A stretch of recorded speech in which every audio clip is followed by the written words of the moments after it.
This episode is sponsored by you, our fans and fellow riders.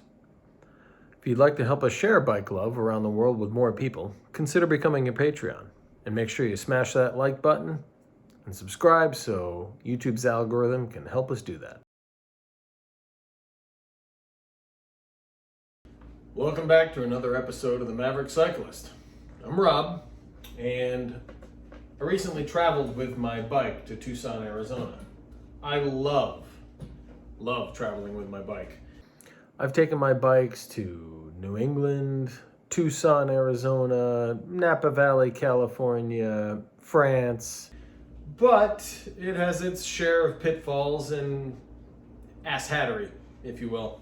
So as I went to Tucson recently and took my bike with me, I had another fun adventure, let's call it, in moving my bike around with me when I go places. Depending on what you're dealing with, whether or not you're traveling on an airline, how you're dealing with hotels, what's going on with Uber, Airbnb, different transportation, trains, train stations, whether you're US or international, fees, baggage size, all that stuff. So when you travel with your bike and you want to ride, you have two basic options. You can take your bike with you. You can rent locally wherever you're going. Either option has advantages and disadvantages. For example, when I was traveling in France in 2019, I specifically made myself a biking holiday. I was meeting with friends in Nice, but before that I followed the Tour de France and I hit Bordeaux for a little wine drinking. First, I flew into Paris for Bastille Day. Amazing. Then I went on to Bordeaux the next day on the TGV, the French high-speed train, for wine and riding for a couple days. And then I followed the tour through Toulouse. And then I made train trips into Nice, stayed there with friends for a bit. Then back to Paris for the last day of the Tour de France and the close of the 2019 race on the Champs-Élysées and the grand finish, which, if you've never been, for the love of God, you've got to go. It was amazing. Life-altering, gotta do it before you die kind of adventure. But it was also a pain in the ass in many ways. Carting my bike around made it more difficult. Then again, in 2018, I went to Nice for a shorter period to meet friends, and my airline lost my bicycle. But I ended up renting as a result until my bike showed up and they found it. That was a pain in the ass as well for different reasons. 2017, I was in Nice and schlepped my bike then as well. This time I went from Paris to Nice, spent time there with friends, and then on to Marseille to follow the tour again. The trip that time had its own issues. My Airbnb was glorious. My hosts were amazing. The train and Uber, however, were travel issues that I had to deal with, and I'll talk about in this 5-part episode. As a result, I've developed this. It's part 1 of a 5-part episode on traveling with your bike. And that'll include full regular bikes, break-apart bikes like my Moots, and even renting a bike when you don't feel like taking your bike with you or you don't have a choice, as was the case with me once. This is part 1, and will be interspersed with the other 4 parts throughout the year, where we talk about the different aspects of traveling with your bike. I'm also going to talk about airlines, bag restrictions, the difference in how you're treated between different airlines, getting your bike around with trains and Uber and automobiles, through hotels and Airbnbs, and all of that from my own personal experience and perspective. We have so much to talk about in what it means to travel with your bike or rent one. So many things in this 5-part episode. It's going to be a lot of fun. But I've also rented when I've traveled. In cost terms, where I was, it was nearly $70 per day for a decent bicycle that was somewhat equivalent to what I was bringing with me, my 2017 DeRosa. And I was trying to rent something that was somewhat equivalent because that's why I was bringing my bike, right? I wanted a nice bike to ride. So roughly 2 days worth of rental pays the cost to bring your bike when the airline charges you to fly it. And I was there for a week, which was about $490 if I wanted to keep the bike that whole time. Thankfully, I didn't have to. My bike showed up 3 days later. But something to consider when you want to rent a bike.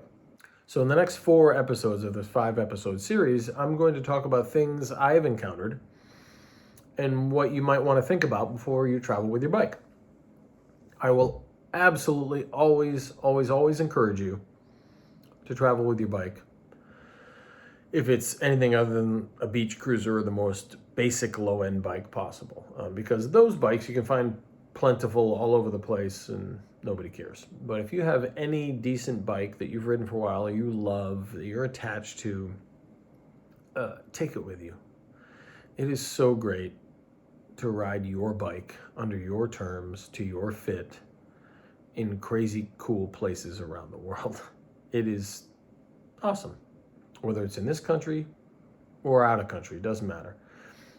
So we're going to talk about all of those things, and maybe I can save you some hassle, give you some clues to make things easier on you in terms of transportation and getting around, and help them not to ruin your trip. Because I've been surprised by a lot of things I didn't expect to be the case traveling with my bike. And we're going to talk about them, good and bad.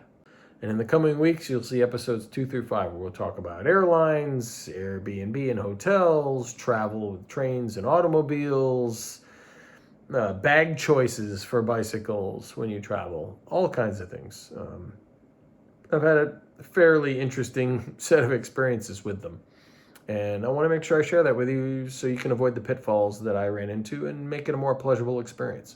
Now, taking your own bike gives you a lot of opportunity to ride something that doesn't injure you because it's fitted to you, because you have experience riding it, because it feels comfortable, because you're used to it, you know the adjustments on it.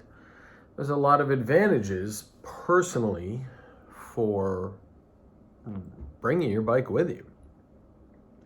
There are also disadvantages. All 4 episodes that follow describe a lot of those. Not the least of which, of course, is worrying about packing it, choosing a bag, and getting on an airplane. You might think I'm nuts for bringing a bike at all or even dealing with it. Secondly, renting a bike, as you've discovered previously, can be costly, can be difficult to arrange, can limit you based on when you have to have the bike returned time-wise when the shop is open. European shops frequently don't work late. Taking it places may not be an option for you outside of the general area you rented it in. And the third, shipping your bike might end up with it getting lost somewhere in the world and you have no idea where, because you don't have people who can receive it on the other end unless you are going to a place you go to a lot. And maybe that makes sense. So you don't have to worry about schlepping it. But the costs are going to be about equivalent to throwing it on an airplane. What you're saving is the pain in the arse of dragging it through an airport, in an Uber, in a taxi, on a train, blah, blah, blah, blah, blah. So each one of these options has its advantages and disadvantages. I typically choose bringing my bike because I love to ride what I'm familiar with and what's mine, and take pictures in exotic places with my bike. I know it sounds nerdy and corny, but that's me. But I won't prescribe to you what you should do.